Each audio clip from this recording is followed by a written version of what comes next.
I mean, really, he was just with the group. His activity was minimal.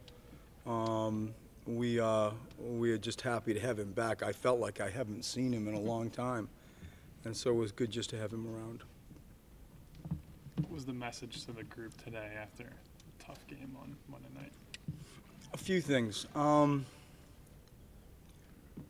Try to synthesize it.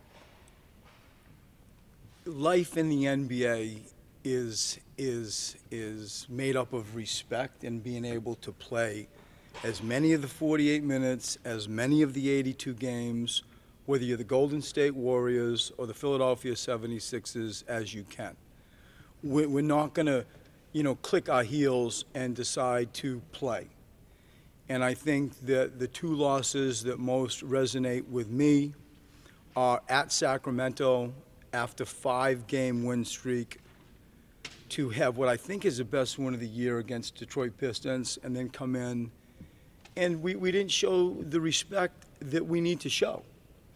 And some of that is born out of complete maturity.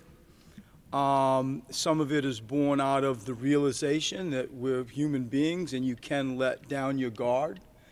And the less times that we do that, the better off we're going to be. That the reality of teams that make playoffs, none of us would be surprised to see somebody at 42-40 make the playoffs. Well, that might mean, if that's us, we could lose 30 more times. And, how are we going to react? And it all needs to point to, your record's going to be your record. It's the snapshot of really who you are. It does all balance out. Playing sort of revisionist history, we could have, should have, it's not that. I've learned that over my years. And so it all equals, just have great days. Let's have a great day. And they will add up. I promise you, they will all add up. And you're going to beat somebody maybe you shouldn't have, and at times you're going to lose to people you shouldn't have. But it all adds up if you bang out great days. And I see the world like that. It's easy to look at them and say that, and it's easy for me to repeat what I said to them to you now. That, to me, is the message that most resonates with me. Brett, Joel's performance against the Lakers last time, not exactly something you just copy easily, but what can you guys do for him to have the same success? Maybe not as many points, but to be as successful. Well, you'd be really shocked if they do what they did again. And so we're not game planning for that at all. Like, I expect you're going to see, maybe some larger defenders on him in single coverage opportunities. And I certainly expect them to double team him when that's not happening, and at times even when, somebody like Bogut is on him. For, 46 reasons? Is that what he ended up with? Was it 46? Yeah, a lot of reasons. In the last period was just very, singular on my aspect of let's just get him the ball. We were on the same play 10 times in a row, and we did. And he delivered. And so I don't think that. We talk about, like, the spacing behind it, what a result it's going to be, anticipating that they're going to front him, coming from high-lows and, organizing the gym that way. I think that's more where my mind is, as opposed to thinking we're going to be able to repeat what happened in Los Angeles. Brett, what happened to Dario today? He got whacked in the eye. His left eye, I think he had 3 stitches. I think after that we'll be okay. Do you expect he'll be able to play tomorrow through it? I don't know. I really don't know.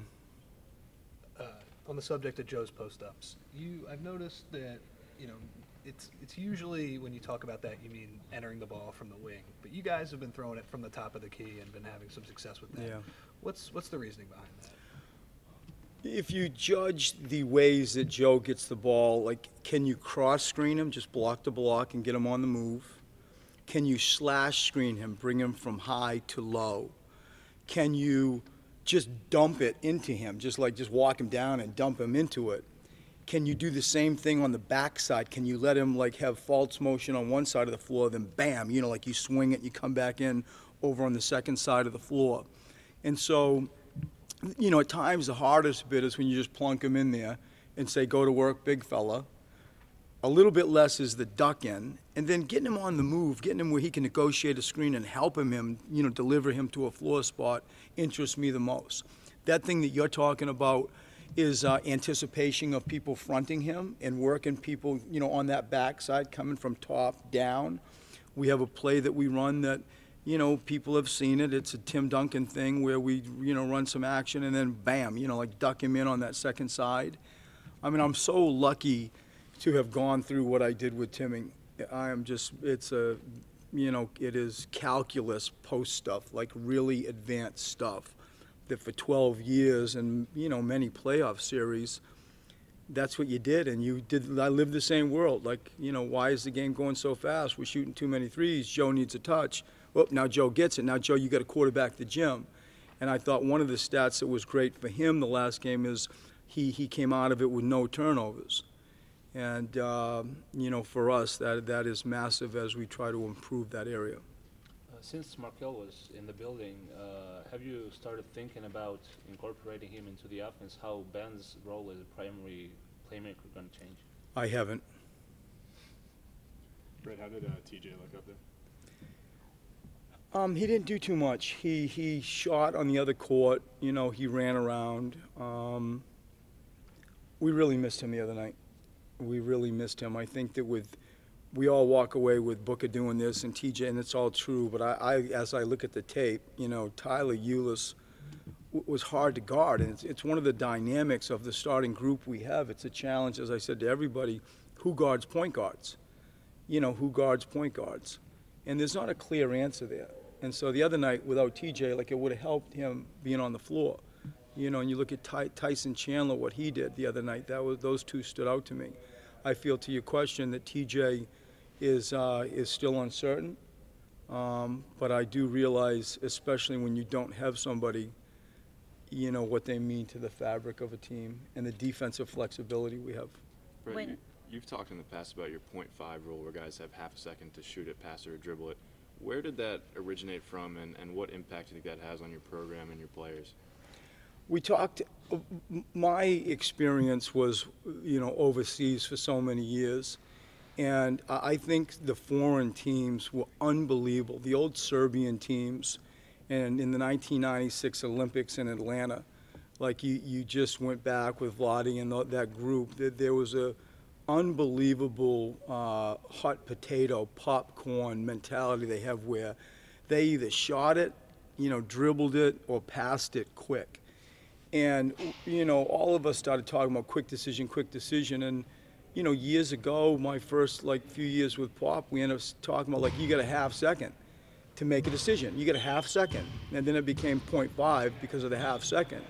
For me, it was driven out of, my foreign days and the Olympic days in '96, especially with that Serbian team. And, it's hard to guard. I still think it's the hardest thing to go from, a long closeout, say somebody from the paint out to the perimeter, to guard somebody on that .5 mentality, and even a short closeout, which my verbiage means they aren't. Maybe they have 1 foot in the paint and they're in a shift and now they go.